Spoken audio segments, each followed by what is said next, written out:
welcome to the Agtually podcast, where we learn about farming and food from the people who actually grow and process it. I'm your host, Sheridan. Join me as I learn as much as I possibly can about agriculture and food production. Thank you so much for being here. Today I'm talking with Karen Haggard. Karen works for Rousseau Farm Company. They are a local produce company who started back in 1892 here in Arizona. Rousseau Farms has a farmer's market. It's located in Waddell, where customers can buy fresh, in-season produce. It's open Memorial Day through July 4, so it's closed now, but next year you can get some stuff there. And they also have some of their produce in local stores. Is that correct? That's correct. Okay. Well, thank you so much for joining me. Will you start by giving us a little bit about your background in agriculture and then how you came to work for Rousseau? Sure. So growing up as a kid, we were involved in 4-H and FFA, went to the University of Arizona, received my degree in ag tech management. I was in ag financing for 5 years, took a little break as our family was growing, and then started back up about 12 years ago, back in the industry, working for a local cotton and alfalfa grain grower. Mm-hmm. And then for about 6 years now, I've been with Rousseau Farming Company. Oh, okay. So that's our background. Nice. What do you specifically do for Rousseau? With Rousseau Farming, I help, it's totally new, and it was a great learning curve for me. I am their organic certification specialist. So we have about 35% of our operation certified organic and we grow in the West Valley in Waddell, we grow in Tolleson, we grow in Scottsdale, and for the last 2 years, we now grow in Eloy. Okay. So I handle the organic stuff, I handle the water, I handle all the FSA programs, and just pretty much anything to help out with the operating side of the business. What does FSA stand for? Farm Service Agency. Oh, okay. Sorry. All right. Yeah. Can you give us some insight into the size of Rousseau Farming Company? You bet. Rousseau is about 6,500 acres in accumulation of those 4 main areas. And we have about 2,500 acres certified organic. Depending on the organic market and the needs, we may not grow 2,500 acres of organic produce for the year, but it is certified organic, and so we like to keep it that way. Okay. All right. So it seems like a lot of people think that organic means small and local. Apart from you, have you found this to be true? Apart from Rousseau Farms, because they're pretty big, but in your experience? I think typically you hear the word organic, you think of farmers markets, you think of small gardens, urban type local growing, and we have it on a little grander scale. Will started growing organic about 20 years ago. He was approached by his produce broker at the time, Tommy Russell. Love to give shout out to those who helped him. And he really requested an organic program. He saw a need in the market. Mm-hmm. So in order to certify organic, the ground has to stay not necessarily fallow for 3 years, but it can't have any type of application for 3 years. So you can grow sedan or oats or grasses that don't require any applications, but having said that, you can't sell that product organic. So you're basically just helping nutrients back into the soil. So for 3 years, if you're renting that ground, you are paying for rent and all the different inputs and costs that go into that, maintaining that crop. So it does take time. It's not obviously a quick decision to make. He's been able to do it, but also most of our farm is conventional, and that helps with the cost variation as well. So, all right. So the amount of conventional is far greater than the amount of organic, correct? Absolutely. Okay. So why do they do both? Is it just because there's a need in the market, or is it like a cost effective project? wise? Really, we can help spread like labor expenses, for example, over the whole farm operation. Organic alone, the costs outweigh conventional extremely. So for example, I wrote a few things down just to make sure I got it correctly. But when we look at like fertilizer, and I'm going to use broccoli as an example because we grow quite a bit of conventional and organic broccoli. For organic broccoli, our weed control conventionally is $100 to $150 per acre. That includes being able to use herbicides as well as small minimal manual labor.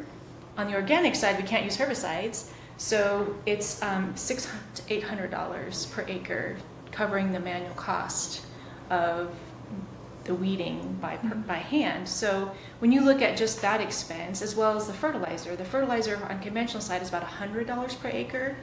On the organic side, it's $1,500. Wow. We average $1,000 to $1,500 an acre on organic fertilizer. So that just, we can't necessarily always have the market price pay for that. Oh, okay. That's crazy. So do organic farmers use any pesticides at all? We have some organically improved. So our operation is CCOF certified, which stands for California Certified Organic Farmers. And we go through annual inspections. We have to submit paperwork. We have an inspector come out just to kind of explain the process of how we're certified organic. Mm-hmm. And we have 3 coolers.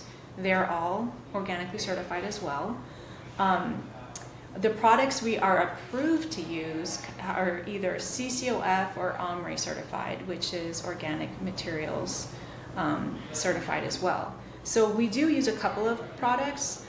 Some of that is, on the fertilizer side, we can use Hickman's pellet, which obviously comes from the manure and the chicken and all that kind of stuff, and then it's spread out on the field. We can use a Pyganic product.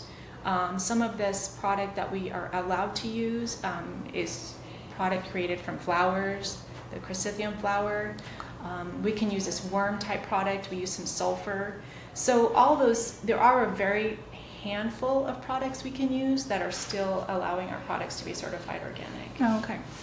Because if you just left them without any aid, the yield probably wouldn't be as great, right? Correct. And along with yield and harvest expense, it's a lot more to harvest an organic field just because everything doesn't grow evenly. It's not a very uniform crop in this grown organically. You don't have as much control of the inputs that go into the crop. So we have to have several passes going through those fields to get the same yield we could in a conventional field where we can monitor it and actually apply the products. Okay. What about genetically modified things? Are you allowed to plant any type of GMO, or We are not, Okay. not under the organic program. Okay. If you don't use GMOs, or do you use any patented seeds? So the seed that we have has to be organically certified or approved. There's a difference because there's not enough organic seed to accompany every single product we grow. We grow about 21 varieties of produce organically.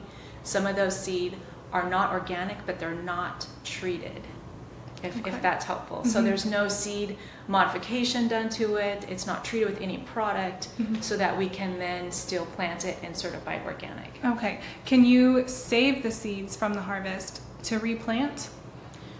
That's not part of our program. We try to harvest the crops as soon as they're available and ready to go. We are not in the seed growing business. Okay. All right. I've heard that some farms do that to cut down on costs. So I was just wondering if that's something that you guys do. So what does tillage, tilling the ground, look like on an organic farm? That part's very similar. We have equipment dedicated on our farm. We have equipment dedicated for the organic fields. We have equipment dedicated for conventional. So it's still working the soil, and we also we always do a cover crop in between, specifically some of our crops that are long-term, like carrots, watermelon. So we always do a cover crop in between those to kind of help, but we still go and tillage the soil. Yeah. What do you mean by long-term? Long-term meaning it's an 8 to 9 month crop process. Okay, so it's not just plant, grow, harvest, done? Is it multiple harvests, or? For example, maybe I didn't mention that correctly. When we grow, let's say, I'm going to use example broccoli, we'll have several days of planting so that we can continue harvesting that product throughout the market window that we're targeting. Okay. We plant everything in small lot variations. So within a normal field size, you could have plantings in 4 to 6 acre pieces, and then each one of those has a lot identified, lot ID, and that always helps to traceability for any type of a potential recall. Thank goodness we have been very well in our farming practices, and we haven't had to experience that. But in the event that should happen, that's what helps with that. But we constantly plant at various times to hit that market window, but just so we can keep the product coming through the Okay, window. that makes sense. Yeah. Because you would use, it's different than like a feed crop, like for cows, where you would Correct. want to harvest it and then put it away. Correct. Okay. All right. So do you guys also implement crop rotation? I've heard that like a big criticism against larger conventional farms is that they don't do crop rotation, but that organic does.